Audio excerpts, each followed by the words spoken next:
الحمد لله زۆربەی ئەهلی جومعە و جەماعەت حەجیان کردووە یا عومرەیان کردووە.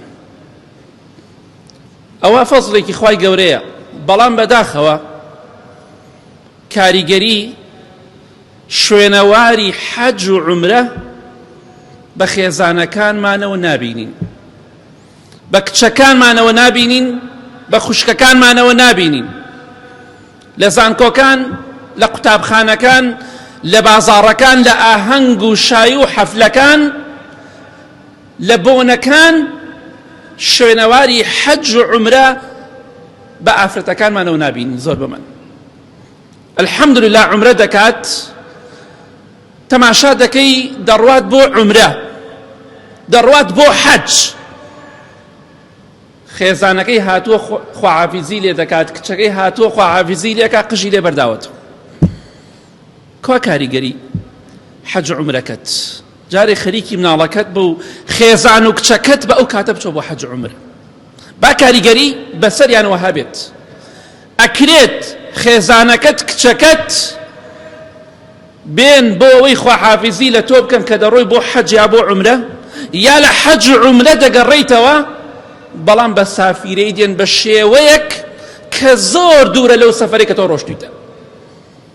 کوا کاریگەری ئەو ئاینی پیرۆزە بەسەرمانەوە؟ دەڕۆی بۆ عومرە، الحەمدولله حاجیت، کچەکەت لەچکی بەسەرەوە نییە لە زانکۆکان، کچەکەت ڕۆژی شوکردنی، ڕۆژی مارە بڕینی لەچک فڕێدا. ئەو دینە هاتوو بۆی کاریگەری بەسەر ئێمەوە هەبێت. دینی ئیسلام هاتوو بمان گۆڕێ، مەڵێت تەبیعەت ناگۆڕێ، تەبیعەت دەگۆڕێ، بەڵام بۆ کەسێک کە مرد بێ، بۆ کەسێک کە بەڕاستی دیندار بێ. ئەی باشە ئەگەر ئاینی پیرۆزی ئیسلام تەبیعەت نەگۆڕێ بۆچی هاتووە؟ ئەبێ بڵێم هەن من ڕەزیلم دەبێ هەر ڕەزیل بم، من دڵپیسم دەبێ هەر دڵپیس بم، من پیاوکوشم دەبێ هەر پیاوکوش بم، من دزم دەبێ هەر دز بم. نابێ، ئەبێ کاریگەری ئەمە ئاینە بەسەرمانەوە هەبێ. خۆ ناڵێن دوای حەج و عومرە ببە بە مەلایکە، بەڵام کاتێک کچەکەت خێزانەکەت خواحافیزی لێ ئەکا، یاخود پێشوازیت لێکا کە دێیتەوە، یاخود کاتێک لە پێش سیارەکەەوە بەڕێزت خێزانت خستۆتە پێشی سیارەکەەوە، بۆچی لە چکێنا بەسەریان نادات؟ کوا کاریگەری حەج و عومرە بەسەر ئێمەوە؟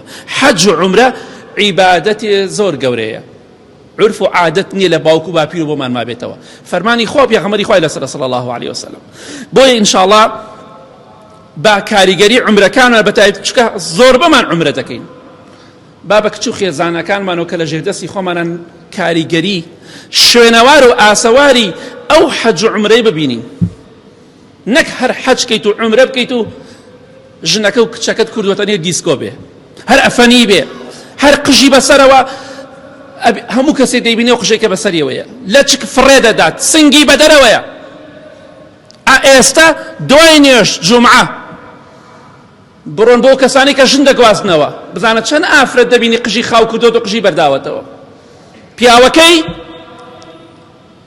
نێرەکەی یاخود باوکە بێخەمەکەی تەماشا دەکەی حەج و عومرەی کردووە. بەداخە